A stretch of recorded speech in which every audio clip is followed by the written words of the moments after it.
Assalamualaikum warahmatullahi wabarakatuh. Nabi Ibrahim memiliki kecerdasan yang luar biasa sejak usia dini. Allah menghidupkan hatinya dan akalnya dan memberinya hikmah sejak masa kecilnya.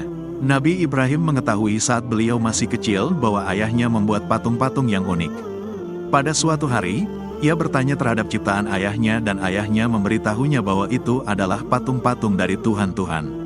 Nabi Ibrahim sangat keheranan melihat hal tersebut, kemudian timbul dalam dirinya melalui akal sehatnya penolakan terhadapnya. Uniknya, Nabi Ibrahim justru bermain-main dengan patung itu saat ia masih kecil.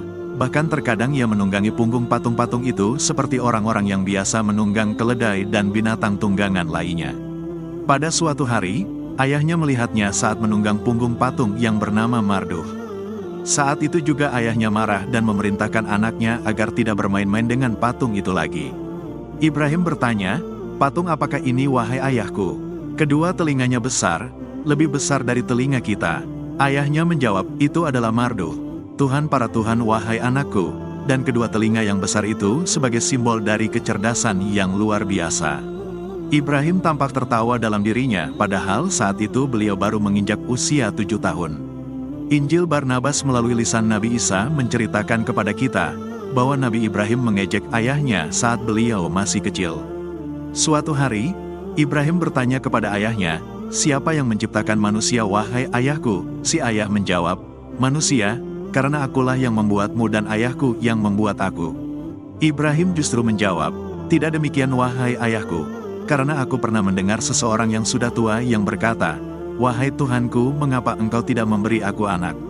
Si ayah berkata, 'Benar wahai anakku, Allah yang membantu manusia untuk membuat manusia namun dia tidak meletakkan tangannya di dalamnya. Oleh karena itu, manusia harus menunjukkan kerendahan di hadapan Tuhannya dan memberikan kurban untuknya." Kemudian Ibrahim bertanya lagi, "Berapa banyak Tuhan-Tuhan itu wahai ayahku?" Si ayah menjawab, "Tidak ada jumlahnya wahai anakku." Ibrahim berkata, "Apa yang aku lakukan wahai ayahku jika aku mengabdi pada satu Tuhan lalu Tuhan yang lain membenciku karena aku tidak mengabdi padanya? Bagaimana terjadi persaingan dan pertentangan di antara Tuhan? Bagaimana seandainya Tuhan yang membenciku itu membunuh Tuhanku? Boleh jadi ia membunuhku juga." Si ayah menjawab dengan tertawa, "Kamu tidak perlu takut wahai anakku, karena tidak ada permusuhan di antara sesama Tuhan. Di dalam tempat penyembahan yang besar terdapat ribuan Tuhan dan sampai sekarang telah berlangsung 70 tahun. Meskipun demikian, belum pernah kita mendengar satu Tuhan memukul Tuhan yang lain." Ibrahim berkata, "Kalau begitu terdapat suasana harmonis dan kedamaian di antara mereka." Si ayah menjawab, "Benar." Ibrahim bertanya lagi, "Dari apa Tuhan-Tuhan itu diciptakan?" Orang tuanya menjawab, "Ini dari kayu-kayu pelepah kurma, itu dari zaitun, dan berhala kecil itu dari gading. Lihatlah alangkah indahnya, hanya saja ia tidak memiliki nafas." Ibrahim berkata, "Jika para Tuhan tidak memiliki nafas, maka bagaimana mereka dapat memberikan nafas? Bila mereka tidak memiliki kehidupan, bagaimana mereka memberikan kehidupan? Wahai ayahku, pasti mereka bukan Allah." Mendengar ucapan Ibrahim itu, sang ayah menjadi berang dan marah sambil berkata, "Seandainya engkau sudah dewasa, niscaya aku pukul dengan kapak ini." Ibrahim berkata, "Wahai ayahku, jika para Tuhan membantu dalam penciptaan manusia, maka bagaimana mungkin manusia menciptakan Tuhan? Jika para Tuhan diciptakan dari kayu, maka membakar kayu merupakan kesalahan besar. Tetapi katakanlah wahai ayahku, bagaimana engkau menciptakan Tuhan-Tuhan dan membuat baginya Tuhan yang cukup baik? Namun bagaimana Tuhan-Tuhan membantumu untuk membuat anak-anak yang cukup banyak sehingga engkau menjadi orang yang paling kuat di dunia?" Selesailah dialog antara Ibrahim dan ayahnya dengan terjadinya pemukulan oleh si ayah terhadap Ibrahim. Sejak usia anak-anak, hati Ibrahim menanam rasa benci terhadap patung-patung yang dibuat oleh ayahnya sendiri.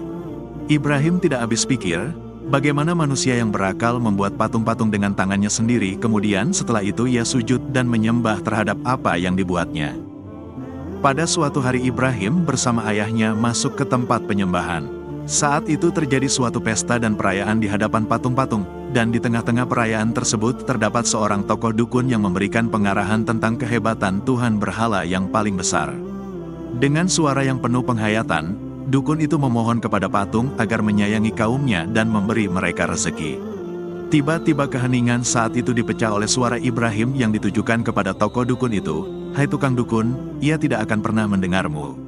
Apakah engkau meyakini bahwa ia mendengar?" Saat itu manusia mulai kaget, mereka mencari dari mana asal suara itu. Ternyata mereka mendapati bahwa suara itu suara Ibrahim. Lalu tokoh dukun itu mulai menampakkan kerisauan dan kemarahannya. Tiba-tiba si ayah berusaha menenangkan keadaan dan mengatakan bahwa anaknya sakit dan tidak mengetahui apa yang dikatakan. Lalu keduanya keluar dari tempat penyembahan itu. Si ayah menemani Ibrahim menuju tempat tidurnya dan berusaha menidurkannya dan meninggalkannya. Namun Ibrahim tidak begitu saja mau tidur ketika beliau melihat kesesatan yang menimpa manusia. Beliau pun segera bangkit dari tempat tidurnya. Beliau bukan seorang yang sakit. Beliau merasa dihadapkan pada peristiwa yang besar. Beliau menganggap mustahil bahwa patung-patung yang terbuat dari kayu-kayu dan batu-batuan itu menjadi Tuhan bagi kaumnya. Ibrahim keluar dari rumahnya menuju ke gunung. Beliau berjalan sendirian di tengah kegelapan. Beliau memilih salah satu gua di gunung, lalu beliau menyandarkan punggungnya dalam keadaan duduk termenung. Beliau memperhatikan langit. Beliau mulai bosan memandang bumi yang dipenuhi dengan suasana jahiliyah yang bersandarkan kepada berhala. Tidak lama setelah Nabi Ibrahim memperhatikan langit, kemudian beliau melihat-lihat berbagai bintang yang disembah di bumi.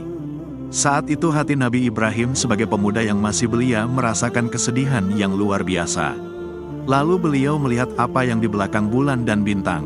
Hal itu sangat mengagumkannya. Mengapa manusia justru menyembah ciptaan Tuhan? Bukankah semua itu muncul dan tenggelam dengan izinnya? Nabi Ibrahim mengalami dialog internal dalam dirinya. Allah menceritakan keadaan ini dalam surah Al-An'am. Dan ingatlah di waktu Ibrahim berkata kepada bapaknya Azar, "Pantaskah kamu menjadikan berhala-berhala sebagai Tuhan-Tuhan?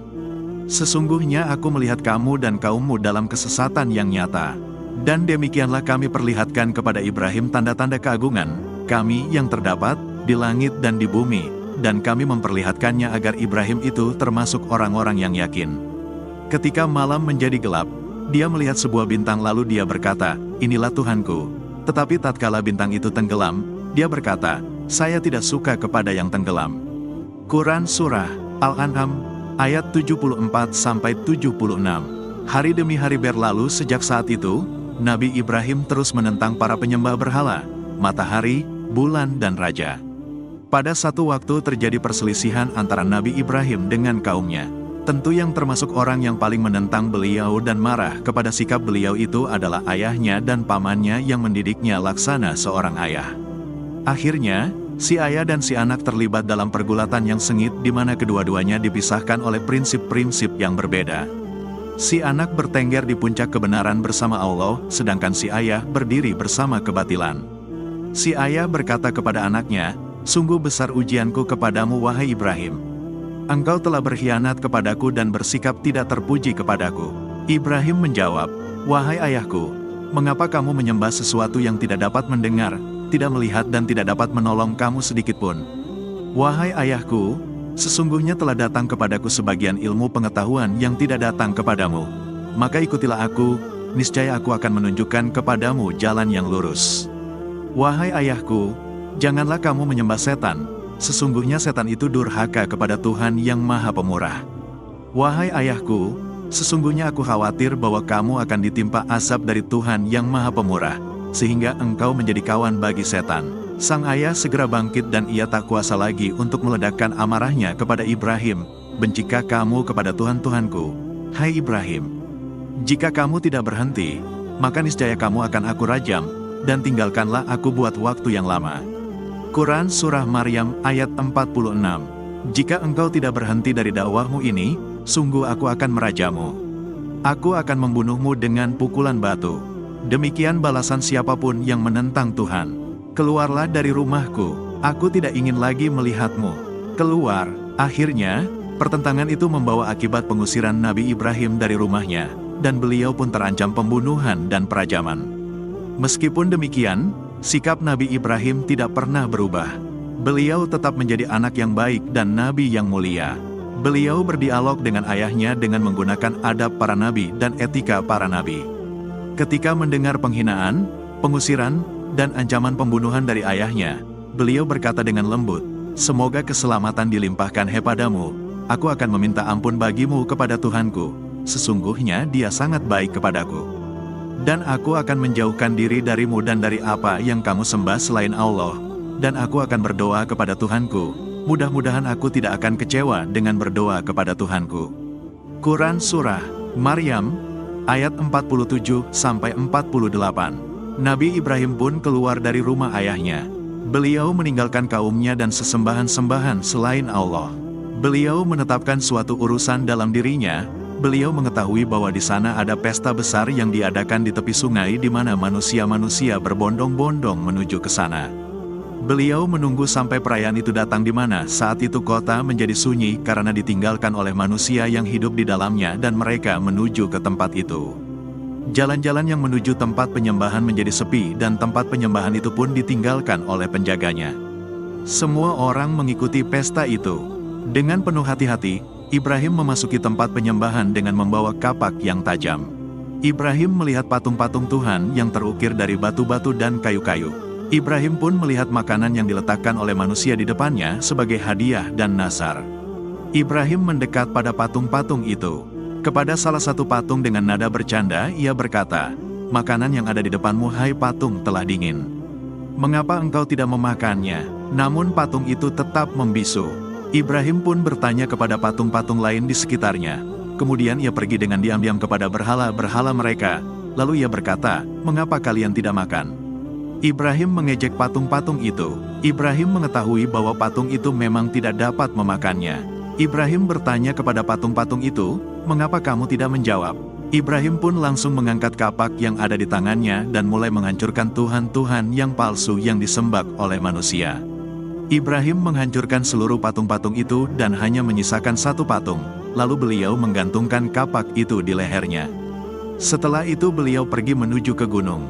Beliau telah bersumpah untuk membawa suatu bukti yang jelas, bahkan bukti praktis tentang kebodohan kaumnya dalam menyembah selain Allah. Akhirnya, pesta perayaan itu selesai dan manusia kembali ke tempat mereka masing-masing. Dan ketika salah seorang masuk ke tempat sembahan itu, ia pun berteriak. Dan mereka mengetahui bahwa Tuhan-Tuhan semuanya telah hancur, yang tersisa hanya satu. Mereka mulai berpikir siapa penyebab semua ini. Akhirnya mereka pun mengetahui dan menyadari bahwa ini adalah ulah Ibrahim yang telah mengajak mereka untuk menyembah Allah. Mereka berkata, "Kami dengar ada seorang pemuda yang mencela berhala-berhala ini yang bernama Ibrahim." Mereka segera mendatangi Ibrahim. Ketika Ibrahim datang, mereka bertanya kepadanya. Mereka bertanya, "Apakah benar engkau yang melakukan semua ini terhadap Tuhan kami, wahai Ibrahim?" Ibrahim membalas dengan senyuman, lalu ia menunjuk kepada Tuhan yang paling besar yang tergantung di lehernya sebuah kapak. "Tidak," Ibrahim menjawab, "sebenarnya patung yang besar itulah yang melakukannya. Maka tanyakanlah kepada berhala itu, jika mereka dapat berbicara." Para dukun berkata, "Siapa yang harus kita tanya?" Ibrahim menjawab, "Tanyalah kepada Tuhan kalian." Kemudian mereka berkata, "Bukankah engkau mengetahui bahwa Tuhan-Tuhan itu tidak berbicara?"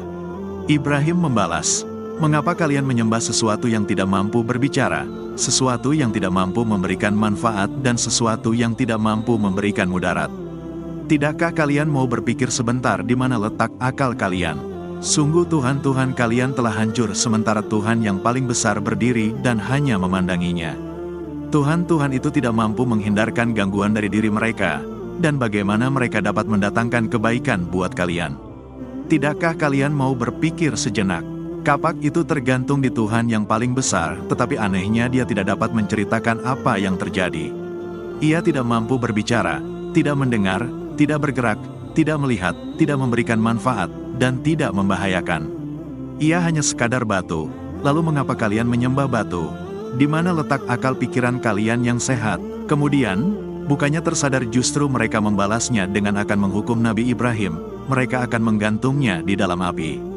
Sungguh ini sangat mengherankan. Suatu mahkamah yang mengerikan digelar di mana si tertuduh akan dihukum dengan pembakaran. Tersebarlah berita itu di kerajaan dan di seluruh negeri. Manusia-manusia berdatangan dari berbagai pelosok. Mereka berdatangan dari gunung-gunung, dari berbagai desa, dan dari berbagai kota untuk menyaksikan balasan yang diterima bagi orang yang berani menentang Tuhan, bahkan menghancurkannya. Mereka menggali lubang besar yang dipenuhi kayu-kayu. batu-batu, dan pohon-pohon lalu mereka menyalakan api di dalamnya. Kemudian mereka mendatangkan manjanik, yaitu suatu alat yang dapat digunakan untuk melempar Nabi Ibrahim ke dalam api sehingga ia jatuh ke dalam lubang api. Mereka meletakkan Nabi Ibrahim setelah mereka mengikat kedua tangannya dan kakinya pada manjanik itu.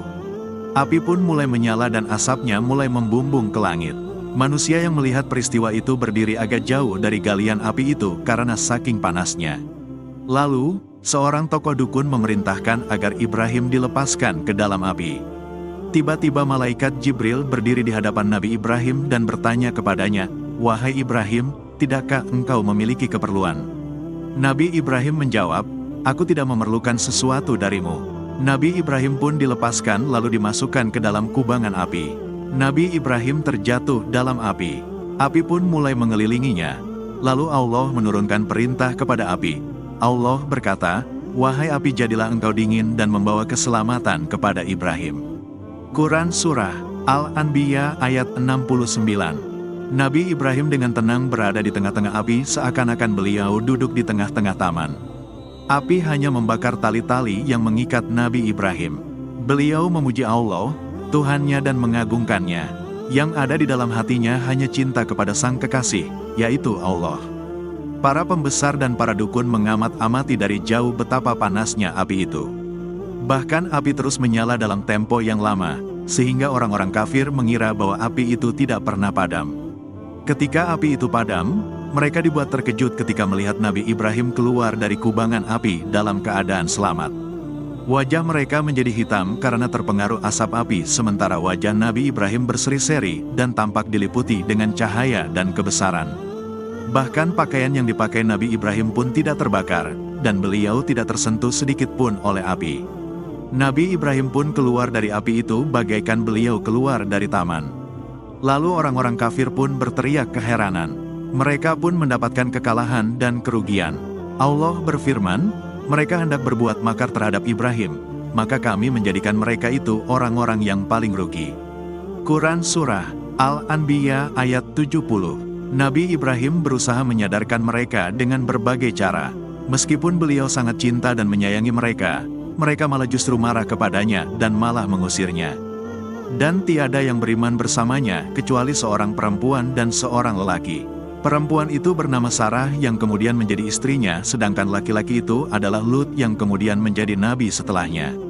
Ketika Nabi Ibrahim mengetahui bahwa tidak seorang pun beriman selain kedua orang tersebut, ia menetapkan untuk berhijrah. Sebelum beliau berhijrah, ia mengajak ayahnya beriman. Kemudian Nabi Ibrahim mengetahui bahwa ayahnya adalah musuh Allah dan dia tidak akan beriman. Nabi Ibrahim pun lepas diri darinya dan memutuskan hubungan dengannya. Melalui kisah tersebut, Allah memberitahukan kepada kita bahwa hubungan satu-satunya yang harus dipelihara dan harus diperhatikan di antara hubungan-hubungan kemanusiaan adalah hubungan keimanan, bukan hanya hubungan darah. Allah berfirman dalam surah At-Taubah, "Dan permintaan ampun dari Ibrahim kepada Allah untuk bapaknya, tidak lain hanyalah karena suatu janji yang telah diikrarkannya kepada bapaknya itu." Maka tatkala jelas bagi Ibrahim bahwa bapaknya itu adalah musuh Allah, maka Ibrahim berlepas diri darinya. Sesungguhnya Ibrahim adalah seorang yang sangat lembut hatinya lagi penyantun. Nabi Ibrahim keluar meninggalkan negerinya dan memulai petualangannya dalam hijrah. Nabi Ibrahim pergi ke kota yang bernama Aur dan ke kota yang lain bernama Haran. Kemudian beliau pergi ke Palestina bersama istrinya, satu-satunya wanita yang beriman kepadanya. Beliau juga disertai Lut, satu-satunya lelaki yang beriman kepadanya. Allah berfirman, maka Lut membenarkan kenabiannya. Dan berkatalah Ibrahim, "Sesungguhnya aku akan berpindah ke tempat yang diperintahkan Tuhanku kepadaku. Sesungguhnya Dialah yang maha perkasa lagi maha bijaksana." Quran Surah Al-Ankabut ayat 26. Setelah ke Palestina, Nabi Ibrahim pergi ke Mesir. Selama perjalanan ini Nabi Ibrahim mengajak manusia untuk menyembah Allah. Beliau berjuang dalam hal itu dengan gigih. Beliau mengabdi dan membantu orang-orang yang tidak mampu dan orang-orang yang lemah. Beliau menegakkan keadilan di tengah-tengah manusia dan menunjukkan kepada mereka jalan yang benar. Istri Nabi Ibrahim, Sarah, tidak melahirkan, lalu Raja Mesir memberikan seorang pembantu dari Mesir yang dapat membantunya. Nabi Ibrahim telah menjadi tua dan rambutnya memutih di mana beliau menggunakan usianya hanya untuk berdakwah di jalan Allah. Sarah berpikir bahwa ia dan Nabi Ibrahim tidak akan mempunyai anak, lalu ia berpikir bagaimana seandainya wanita yang membantunya itu dapat menjadi istri kedua dari suaminya. Wanita Mesir itu bernama Hajar. Akhirnya, Sarah menikahkan Nabi Ibrahim dengan Hajar. Kemudian Hajar melahirkan anaknya yang pertama yang dinamakan oleh ayahnya dengan nama Ismail. Nabi Ibrahim saat itu menginjak usia yang sangat tua ketika Hajar melahirkan anak pertamanya, Ismail. Nabi Ibrahim hidup di bumi Allah dengan selalu menyembahnya, bertasbih, dan menyucikannya. Kita tidak mengetahui berapa jauh jarak yang ditempuh Nabi Ibrahim dalam perjalanannya. Beliau adalah seorang musafir di jalan Allah. Seorang musafir di jalan Allah menyadari bahwa hari-hari di muka bumi sangat cepat berlalu. Kemudian ditiupkan sangkakala, lalu terjadilah hari kiamat dan kemudian hari kebangkitan. Pada suatu hari Nabi Ibrahim bangun lalu beliau memerintahkan istrinya, Hajar, untuk membawa anaknya bersiap-siap untuk melalui perjalanan panjang. Setelah beberapa hari, dimulailah perjalanan Nabi Ibrahim bersama istrinya Hajar beserta anak mereka, Ismail. Saat itu Ismail masih menyusu pada ibunya. Nabi Ibrahim berjalan di tengah-tengah tanah yang penuh dengan tanaman, melewati gurun dan gunung-gunung. Kemudian beliau memasuki tanah Arab. Nabi Ibrahim menuju ke suatu lembah yang di dalamnya tidak ada tanaman, tidak ada buah-buahan, tidak ada pepohonan, tidak ada makanan dan tidak ada air. Lembah itu kosong dari tanda-tanda kehidupan. Nabi Ibrahim sampai ke lembah, lalu beliau turun dari atas punggung hewan tunggangannya. Lalu beliau menurunkan istrinya dan anaknya dan meninggalkan mereka di sana. Mereka hanya dibekali dengan makanan dan sedikit air yang tidak cukup untuk kebutuhan 2 hari. Ketika beliau mulai meninggalkan mereka dan berjalan, tiba-tiba istrinya segera menyusulnya dan berkata kepadanya, "Wahai Ibrahim, kemana engkau pergi? Mengapa engkau meninggalkan kami di lembah ini, padahal di dalamnya tidak terdapat sesuatu pun?" Nabi Ibrahim tidak segera menjawab dan ia tetap berjalan. Istrinya pun kembali mengatakan perkataan yang dikatakan sebelumnya. Namun Nabi Ibrahim tetap diam. Akhirnya, si istri memahami bahwa Nabi Ibrahim tidak bersikap demikian kecuali mendapat perintah dari Allah. Kemudian si istri bertanya, apakah Allah memerintahkannya yang demikian ini? Nabi Ibrahim menjawab, benar. Istri yang beriman itu berkata, kalau begitu, kita tidak akan disia-siakan. Nabi Ibrahim menuju ke tempat di suatu gunung lalu beliau mengangkat kedua tangannya untuk berdoa kepada Allah. Ya Tuhan kami, sesungguhnya aku telah menempatkan sebagian keturunanku di lembah yang tidak mempunyai tanam-tanaman di dekat rumah Engkau, Baitullah, yang dihormati. Quran Surah Ibrahim ayat 37. Saat itu Baitullah, Ka'bah, belum dibangun. Terdapat hikmah yang tinggi dalam perjalanan yang penuh dengan misteri ini. Ismail ditinggalkan bersama ibunya di tempat ini. Ismail lah yang akan bertanggung jawab bersama ayahnya dalam pembangunan Ka'bah. Hikmah Allah menuntut untuk didirikannya suatu bangunan di lembah itu dan dibangun di dalamnya Baitullah, di mana kita akan menuju ke sana dan menghadap kepadanya saat kita salat. Nabi Ibrahim meninggalkan istrinya dan anaknya yang masih menyusu di padang Sahara. Ibu Ismail menyusui anaknya dan mulai merasakan kehausan. Saat itu matahari bersinar sangat panas dan membuat manusia mudah merasa haus. Setelah 2 hari, habislah air dan keringlah susu si ibu. Hajar dan Ismail merasakan kehausan, dan makanan telah tiada sehingga saat itu mereka merasakan kesulitan yang luar biasa. Ismail mulai menangis kehausan dan ibunya meninggalkannya untuk mencarikan air. Si ibu berjalan dengan cepat hingga sampai di suatu gunung yang bernama Safa. Ia menaikinya dan meletakkan kedua tangannya di atas keningnya untuk melindungi kedua matanya dari sengatan matahari.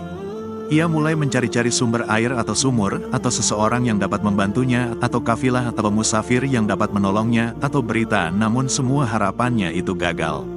Ia segera turun dari Safa dan ia mulai berlari dan melalui suatu lembah dan sampai ke suatu gunung yang bernama Marwah. Ia pun mendakinya dan melihat apakah ada seseorang, tetapi ia tidak melihat ada seseorang.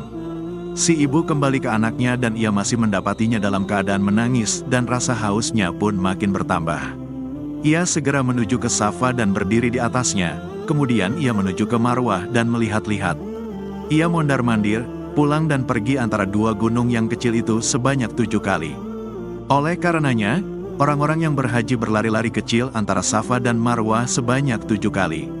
Ini adalah sebagai peringatan terhadap ibu mereka yang pertama dan nabi mereka yang agung, yaitu Ismail. Setelah putaran ketujuh, Hajar kembali dalam keadaan letih dan ia duduk di sisi anaknya yang masih menangis. Di tengah-tengah situasi yang sulit ini, Allah menurunkan rahmat-Nya. Ismail pun memukul-mukulkan kakinya di atas tanah dalam keadaan menangis. Lalu memancarlah di bawah kakinya sumur Zam-Zam sehingga kehidupan si anak dan si ibu menjadi terselamatkan. Si ibu mengambil air dengan tangannya dan ia bersyukur kepada Allah. Ia pun meminum air itu beserta anaknya, dan kehidupan tumbuh dan bersemi di kawasan itu. Sungguh benar apa yang dikatakannya bahwa Allah tidak akan membiarkannya selama mereka berada di jalannya. Kafilah musafir mulai tinggal di kawasan itu dan mereka mulai mengambil air yang terpancar dari sumur Zam-Zam. Tanda-tanda kehidupan mulai mengepakkan sayapnya di daerah itu. Ismail mulai tumbuh dan Nabi Ibrahim menaruh kasih sayang dan perhatian padanya. Lalu Allah mengujinya dengan ujian yang berat. Pada suatu malam, Nabi Ibrahim bermimpi dalam tidurnya, di mana ia diperintahkan untuk menyembelih anaknya Ismail oleh Allah. Mimpi itu membuat hati Nabi Ibrahim bergejolak. Namun sebagai pecinta sejati, ia tidak menggugat perintah Allah itu. Nabi Ibrahim adalah penghulu para pecinta. Nabi Ibrahim berpikir tentang apa yang dikatakan kepada anaknya ketika ia menidurkannya di atas tanah untuk kemudian menyembelihnya. Lebih baik baginya untuk memberitahu anaknya dan hal itu lebih menenangkan hatinya daripada memaksanya untuk menyembelih. Akhirnya, Nabi Ibrahim pergi untuk menemui anaknya. Ibrahim berkata, "Wahai anakku, sesungguhnya aku melihat di dalam mimpi, aku menyembelihmu, maka bagaimana pendapatmu?" Ismail menjawab sama dengan jawaban dari ayahnya itu, bahwa perintah itu datangnya dari Allah karenanya si ayah harus segera melaksanakannya. "Wahai ayahku, kerjakanlah yang diperintahkan Tuhanmu. Insya Allah engkau mendapatiku sebagai orang-orang yang sabar." Perhatikanlah jawaban si anak. Ia mengetahui bahwa ia akan disembelih sebagai pelaksanaan perintah Tuhan, namun ia justru menenangkan hati ayahnya bahwa dirinya akan bersabar. Itulah puncak dari kesabaran. Barangkali si anak akan merasa berat ketika harus dibunuh dengan cara disembelih sebagai pelaksanaan perintah Allah. Tetapi Nabi Ibrahim merasa tenang ketika mendapati anaknya menantangnya untuk menunjukkan kecintaan kepada Allah yang luar biasa. Allah menceritakan kepada kita bahwa Ismail tertidur di atas tanah dan wajahnya tertelungkup di atas tanah sebagai bentuk hormat kepada Nabi Ibrahim agar saat ia menyembelihnya Ismail tidak melihatnya, atau sebaliknya. Kemudian Nabi Ibrahim mengangkat pisaunya sebagai pelaksanaan perintah Allah. Tatkala keduanya telah berserah diri dan Ibrahim membaringkan anaknya atas pelipis, nyatalah kesabaran keduanya. Quran Surah Ash-Shafat, ayat 103. Pada saat pisau siap untuk digunakan sebagai perintah dari Allah, Allah memanggil Ibrahim. Selesailah ujiannya, dan Allah menggantikan Ismail dengan suatu kurban yang besar. Peristiwa tersebut kemudian diperingati sebagai hari oleh kaum muslim, yaitu hari raya yang mengingatkan kepada mereka tentang Islam yang hakiki yang dibawa dan diamalkan oleh Nabi Ibrahim dan Ismail. Demikianlah kisah Nabi Ibrahim. Nabi Ibrahim meninggalkan anaknya dan kembali berdakwah di bumi Allah. Nabi Ibrahim berhijrah dari tanah Kaldanin, tempat kelahirannya di Irak, dan melalui Yordania dan tinggal di negeri Kanan. Saat berdakwah, beliau tidak lupa bertanya tentang kisah Nabi Lut bersama kaumnya. Nabi Lut adalah orang yang pertama kali beriman kepadanya. Allah telah memberinya pahala dan telah mengutusnya sebagai nabi kepada kaum yang menentang kebenaran. Semoga kita mendapatkan pembelajaran yang berharga dari kisah Nabi Ibrahim alaihi salam. Wassalamualaikum warahmatullahi wabarakatuh.